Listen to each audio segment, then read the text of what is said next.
यहाँ पे आज हम प्रिंसेस कट ब्लाउज़ की कटिंग करेंगे 40 साइज़ पे। तो सबसे पहले तो हमें बैक साइड के पल्ले को कटिंग करनी है और यहाँ सिंगल पेपर पे कटिंग कर रहे हैं। और जब कपड़े पर लेंगे तो डबल फोल्ड करते हुए रखेंगे, बंद साइड से ही निशान को लगाना शुरू करेंगे यदि फ्रंट में हुकाई करना होगा। तो लेंथ यहाँ पे 14 इंच पर तैयार करने वाले हैं तो 15 इंच लेंगे। बड़े साइज़ों में ब्लाउज़ हमेशा लंबा बनाना चाहिए, कम से कम 14 से ऊपर रखना चाहिए लेंथ। तो यहाँ पर देखिए लेंथ से हमने ले ली है और शोल्डर लाइन ड्रॉ किए हैं। इस शोल्डर लाइन को लेंगे हम 5.5 इंच पे। आप चाहें तो इस लाइन को 5.75 इंच भी ले सकते हैं यदि गले छोटे बना रहे हों। यहाँ पर हम आर्म होल वाली लाइन को ले रहे हैं 6 इंच पर। तो इस तरीके से 5.5 इंच लेने के बाद 6 इंच पर लिए हैं। यदि आपकी आर्म होल की गोलाई कम हो तो आप 5.75 इंच पर ले सकते हैं। यहाँ पर 4 पार्ट आएगा 40 का 10 इंच और इसके बाद 1.5 इंच का मार्जिन दे देंगे। कमर पे जाएंगे, कमर यहाँ पर है हमारा 34 इंच, तो यहाँ पर लेंगे 8.5 इंच 4 पार्ट और 1 इंच की डॉट डाल देंगे और 1.5 इंच का मार्जिन ले लेंगे। आप चाहें तो यहाँ पे मार्जिन 1.5 इंच की जगह 2 इंच भी ले सकते हैं। जितना मार्जिन ऊपर लेंगे उतना ही मार्जिन नीचे लेंगे। तो इस तरीके से कटिंग और स्टिचिंग वाली लाइनों को हमने मिला दिया है।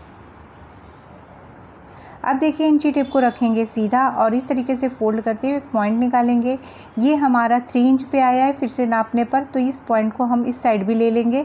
यदि आर्म होल गोलाई में देने में दिक्कत हो इस तरीके से पॉइंट लगाएं। अभी यहाँ पर हम ले रहे हैं लगभग 1.25 इंच पर एक सीधी लाइन और इसको डॉट डॉट करते हुए मिला दिए हैं। तो देखिए यहाँ पर ये लाइन इस तरीके से लेने से हमारी जो गोलाई है वो सही आएगी और परफेक्ट तरीके से हमारे आर्म होल की गोलाई आ जाएगी। यहाँ पर हम लेंगे गले की चौड़ाई 2 इंच पर ले रहे हैं, 2.5 इंच पर ले रहे हैं और शोल्डर पट्टी पर भी डिपेंड करता है कि गले की चौड़ाई हम कितनी बनानी चाहते हैं। गले की गहराई यहाँ पे 11 इंच पे है और अब चौड़ाई यहाँ पर ले रहे हैं 3 इंच पे। इस तरीके से 3 इंच पर निशान लगा के सीधी लाइन ड्रॉ कर लेंगे और जो भी आपको शेप देना हो उस हिसाब से यहाँ पर शेप दे सकते हैं। देखिए यहाँ पे कमर के पास टक्स डालना है तो इस तरीके से कमर वाली लाइन पर सीधा रखेंगे, इंची टेप को फोल्ड करके पॉइंट निकालेंगे। 4.5 इंच लंबाई की डॉट डाल ले हैं। इस लंबाई को आप 4.5 इंच से 5 इंच पर भी रख सकते हैं और दोनों साइड हाफ इंच घुमा दिए हैं। यहाँ पर देखिए यदि आपका गला बड़ा है तो यहाँ पर हमें एक्स्ट्रा मार्जिन नहीं लेना है, हाफ इंच की जो लूजिंग लेते हैं।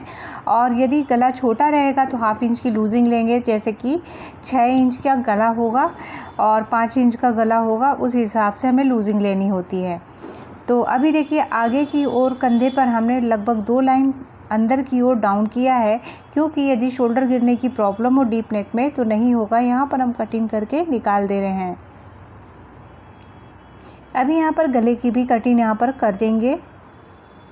देखिए गले की भी कटिंग करने के बाद यहाँ पर अब हम फिर से पेपर को ले रहे हैं और सिंगल पेपर ही ले रहे हैं। नीचे से लगभग 1 इंच एक्स्ट्रा ले रहे हैं क्योंकि यहाँ पर हैवी साइज है और जब यहाँ पर हमारा टक्स पड़ेगा तो कपड़ा कुछ ऊपर चढ़ने लगता है, इसलिए लेना ज़रूरी होता है। फ्रंट में हुकाई का मार्जिन ले रहे हैं तो लगभग हाफ इंच, जैसा कि पहले भी बताया है कि हाफ इंच के करीब मार्जिन लगता है हुकाई में। तो इस तरीके से करते हुए मार्जिन वाली लाइनों को छोड़ते हुए हम बैक साइड के पल्ले को रख के शोल्डर लाइन ड्रॉ कर लेंगे। गले की चौड़ाई वाले हिस्से पर भी पॉइंट लगा देंगे और जो भी आर्म होल की गोलाई है उसको उसी तरीके से ड्रॉ कर दे रहे हैं। इन निशानों को आप चाहें तो दोबारा से भी लगा सकते हैं। कमर के पास भी पॉइंट लगा लेंगे और हटा देंगे इसको। इसके बाद देखिए हमें कहाँ पर बढ़ाना होगा। यहाँ पर हमें ज़रूर बढ़ाना है, लगभग 0.75 इंच से 1 इंच बढ़ाते हैं, क्योंकि प्रिंसेस वाला जो जोड़ लगेगा तो उसके कपड़े को एडजस्ट करना होगा। स्टिचिंग में जो कपड़ा जाएगा उसका मार्जिन। अभी जो टक्स लगेगा 40 साइज़ में तो हम ये लेंगे अभी यहाँ पर हम 2 इंच का यहाँ पर टक्स डाल रहे हैं। आप इसे 2.5 इंच तक भी ले सकते हैं। और यहाँ पर स्टिचिंग के लिए मार्जिन जो हमारे बैक साइड वाला 1 इंच वाला टक्स था वो इसी में ऐड है। तो इस तरीके से स्टिचिंग मार्जिन यहाँ पर ऐड हो चुका है जो प्रिंसेस के जोड़ वाला होता है। इस तरीके से करते हुए यहाँ पर हम मिला देंगे। यहाँ पर हमने लिया है 2 इंच। आप इसे 2.25 से 2.5 इंच भी ले सकते हैं यदि बहुत ज़्यादा हैवी चेस्ट हो। यदि ज़्यादा हैवी लग रहा हो तो वहाँ पर ले सकते हैं, नहीं तो नॉर्मल 2 से 2.5 इंच ले सकते हैं। अभी यहाँ पे देखिए आर्म होल को फिर से हमने यहाँ पे ड्रॉ कर लिया है।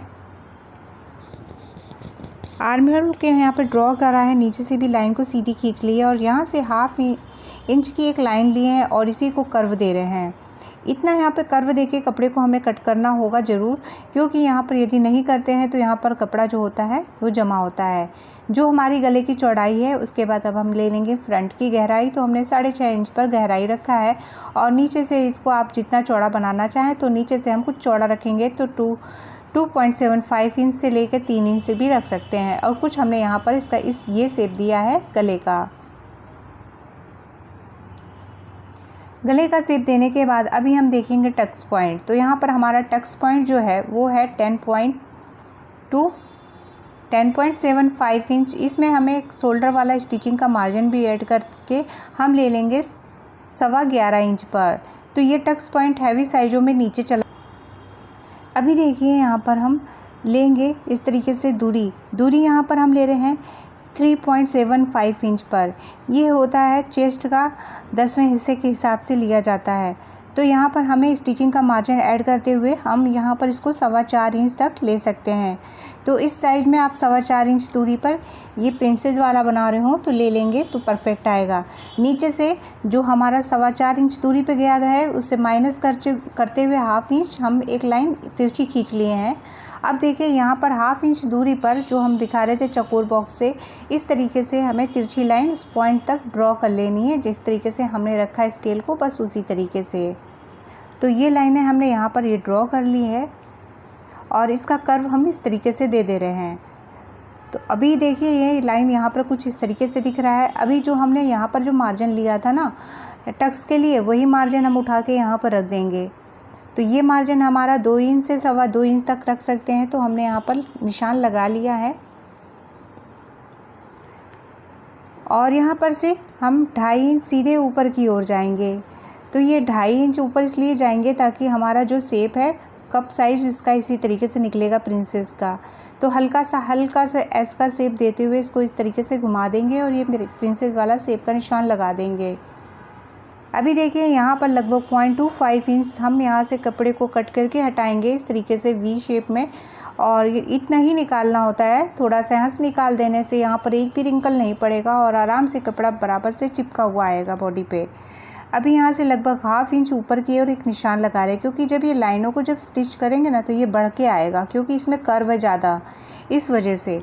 तो यहाँ पर हम इतना छाट देंगे और यदि आपका एक्स्ट्रा निकलता है सिलने के बाद भी तो हल्का सा छटाई कर सकते हैं, अदरवाइज़ सही बराबर आ जाएगा। और यहाँ से देखिए इस तरीके से तिरछा मिला देंगे।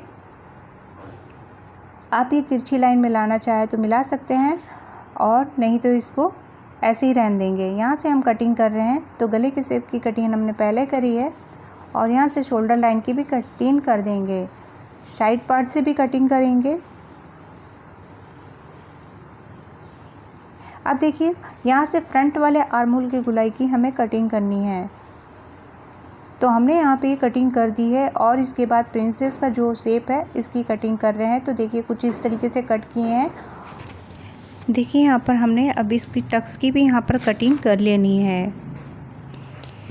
तो इसकी कटिंग हमने यहाँ पर कर ली है और नीचे से इसको भी कट करके हटा देंगे। अभी यहाँ पर हम इस पार्ट की भी कटिंग कर दे रहे हैं और यहाँ पर देखिए इस तरीके से जो ये पार्ट है यहाँ पर 0.25 इंच वाला जो पार्ट है इसे भी कट करके हटा देंगे। और यहाँ पर इसकी कटिंग हो चुकी है और ये हम मार्जिन वाला पार्ट को ड्रॉ कर दे रहे हैं, क्योंकि हमारा 1.5 इंच का मार्जिन यहाँ पर ऐड है और इसी में स्टिचिंग वाला मार्जिन भी ऐड है। तो उसको हम लाइन करके दिखा दे रहे हैं यहाँ से स्टिच करने के लिए। तो आप इसी तरीके से रख के डायरेक्ट कपड़े पर और निशानों को लगाकर स्टिच कर सकते हैं। तो यहाँ पर और कोई मार्जिन ऐड करने की ज़रूरत नहीं है। अब यहीं पर हम करेंगे स्लीव्स की कटिंग। तो उसके लिए देखिए लगभग ऊपर से हाफ इंच छोड़ देंगे और इंची टेप को घुमाएंगे इस तरीके से राउंड घुमाने के बाद ये हमारा आ रहा है 10.75 के करीब आया है। तो यहाँ पर हमें डबल फोल्ड पे इस तरीके से पेपर को ले लेना है। लेंथ जितनी भी तैयार करनी हो उस हिसाब से लेंगे।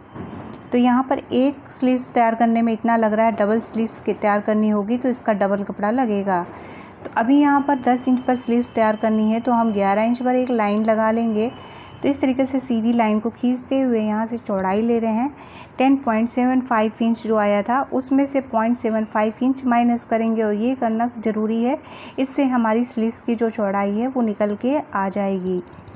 अभी यहाँ पे लेने के बाद 3.5 इंच पर एक निशान लगाए हैं और इसे 1.5 इंच अंदर की ओर एक निशान लगा लेंगे और यहाँ से 2.25 इंच पर एक निशान लगाए हैं और इस स्केल की सहायता से तिरछा मिलाते हुए इसको कर्व दे दिए हैं। इसे कर्व देने के लिए स्केल से हमने लाइन को सीधा खींचा था। अभी देखिए नीचे आर्मोल की गोलाई दे रहे हैं, जो बाजू की गोलाई जो है वो 6 इंच पर दे रहे हैं। तो ये हमारा 12 इंच है, उसका हाफ लेंगे और 1.5 इंच का साइड से मार्जिन लेते हुए इन मार्जिन वाली लाइनों को मिला देंगे।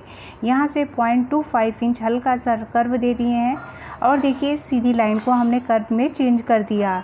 तो बहुत ही ईजी तरीके से इसका कर्व आ चुका है। स्टिचिंग करते समय यहाँ पर ज़रूर इसको हल्का से घुमाते हुए कर्व दें। यदि आपके पास कर्व वाला स्केल है तो उसकी सहायता से भी यहाँ पर आप निशान को लगा सकते हैं।